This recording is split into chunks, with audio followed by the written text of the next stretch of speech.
Hello guys, welcome back to my blog. आप सभी का फिर से स्वागत है हमारे इस चैनल पे। दोस्तों, आज हम बात करने वाले हैं बेसिकली कुवैत के बारे में कि कुवैत में जो हेल्पर होते हैं उनकी सैलरी कितनी होती है, उनका काम क्या रहता है, कितने घंटे की ड्यूटी रहती है, एवरीथिंग। आज के इस वीडियो में मैं सब कुछ बताऊंगा आपको फुल डिटेल के साथ, तो वीडियो में लास्ट तक बने रहिए। सबसे पहले एक छोटी सी रिक्वेस्ट है गाइस, अगर आप हमारे चैनल पर नए हैं तो चैनल को सब्सक्राइब कर दें और उसका बेल आइकन ज़रूर दबाएं ताकि अगला अपडेट सबसे पहले आपके पास पहुंचे। सो वीडियो को स्टार्ट करते हैं। सो सबसे पहले अगर हम बात करें हेल्पर की दोस्तों, तो हेल्पर में मैं आपको बताना चाहता हूं कि हेल्पर में भी 2 से 3 कैटेगरी होती है।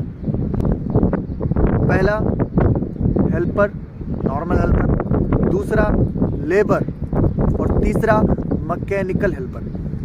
3 कैटेगरी होती है हेल्पर में गल्फ में। इंडिया में भी होती है, लेकिन इंडिया का तो उतना नॉलेज नहीं है, लेकिन इधर के बारे में बता रहा हूँ जो कि मैं अपने साइट पे देखता हूँ सभी को, उसके लिए बता रहा हूँ। तो अभी क्या है ना कि हेल्पर का मतलब होता है कि हेल्पर को किसी के भी साथ डाल सकता है, लाइक वो रंबल में डाल सकता है, सिविल का काम करवा सकता है, मैकेनिकल काम करवा सकता है, सब कुछ, ठीक है।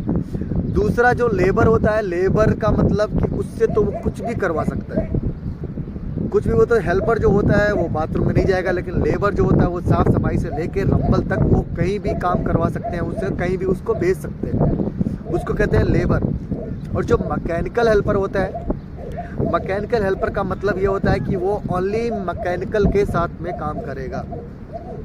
वो अगर चाहे, मान लिया कि कोई कंपनी ऐसी मिलती है जहाँ पे उसको मैकेनिकल हेल्पर है लेकिन उसको रंबल में डाल रहे हैं कि सिविल का काम करना है या उधर रंबल में जाके कुछ साफ़ सफाई करना है, कुछ भी, अगर वो बंदा चाहेगा तो वो फाइट कर सकता है, वो लड़ सकता है, वो बोल सकता है कि मेरा ट्रेड ये है मैकेनिकल हेल्पर और मैं मैकेनिकल हेल्पर में आया हूँ और मैं लेबर का काम या सिविल का काम नहीं करूँगा। वो मना कर सकता है, उसकी अथॉरिटी होती है। लेकिन ये काम लेबर और जो नॉर्मल हेल्पर होता है वो लोग नहीं कर सकते हैं, उनको ये काम करना पड़ेगा। अब बात करें इनकी सैलरी के बारे में।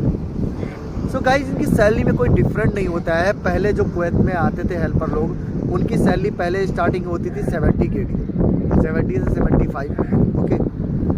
पहले की आई मीन 1 ईयर पहले की, जब मैं इधर आया तभी हेल्पर की सैलरी इतनी होती थी। लेकिन अभी इस ईयर में 2023 में लेबर की, हेल्पर की और मैकेनिकल हेल्पर की, ये तीनों की सैलरी तो पहली बात सेम होती है, काम अलग अलग होता है। काम अलग किसका होता है? ओनली मैकेनिकल हेल्पर का। बाकी दोनों हेल्पर का सेम होता है। हाँ, लेबर से कुछ भी करवा सकते हैं, बाकी जो हेल्पर नॉर्मल होता है वो भी मना कर सकता है कि मैं बाथरूम में नहीं जाएगा या हाउस कीपिंग नहीं करेगा, इधर का झाड़ू नहीं लगाएगा, इन सब चीज़ों के लिए वो मना कर सकता है। बट काम उनका होता है। हेल्पर का मतलब हेल्पर होता है, वो किसी के भी साथ में लगा सकते हैं। मैकेनिकल हेल्पर जो होता है वो सिर्फ मैकेनिकल काम कर सकता है, बाकी सभी लोग से कुछ भी करवा सकता है।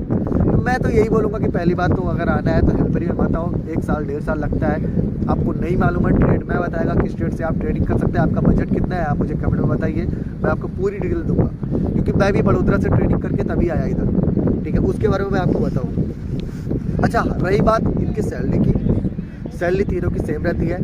पहले 70 KD थी, 70 से 75, ठीक है। लेकिन अभी हेल्पर की सैलरी कुवैत में 80 से 90 KD तक, 95 KD तक, लास्ट 100 KD तक भी आता है, वो कंपनी अच्छी मिली तो। लेकिन 80 से 90 KD तक, 80 से 90 दिनार तक उनकी सैलरी होती है। 80 से 90 दिनार का मतलब 25,000 के आसपास, 20 से 25,000 रुपया एक हेल्पर की सैलरी रहती है कुवैत में। लेकिन मैं आप लोग को अगेन ये कह रहा हूँ दोस्तों कि हेल्पर में मत आना। अगर आपको आना है किसी ट्रेड में आओ, आप किसी ट्रेड से नहीं है, आप उसका एक्सपीरियंस लो, काम सीखो। Fitter, main light fitter, electrician, electrical, mechanical, किसी भी लाइन से आओ, लेकिन किसी लाइन से आओ, किसी ट्रेड से आओ, नॉर्मली ऐसे ही मत आओ। क्योंकि हेल्पर की लाइफ कोई लाइफ नहीं होती है, कोई भी कहीं भी लगा देगा, कुछ भी काम बोलेगा, आपको बुरा लगेगा, आप परेशान होगे, मुझे घर जाना है, मुझे नहीं करना है, मुझे नहीं मज़ा आ रहा है, मुझे अच्छा नहीं लग रहा है, आप कुछ भी बोल सकते हो।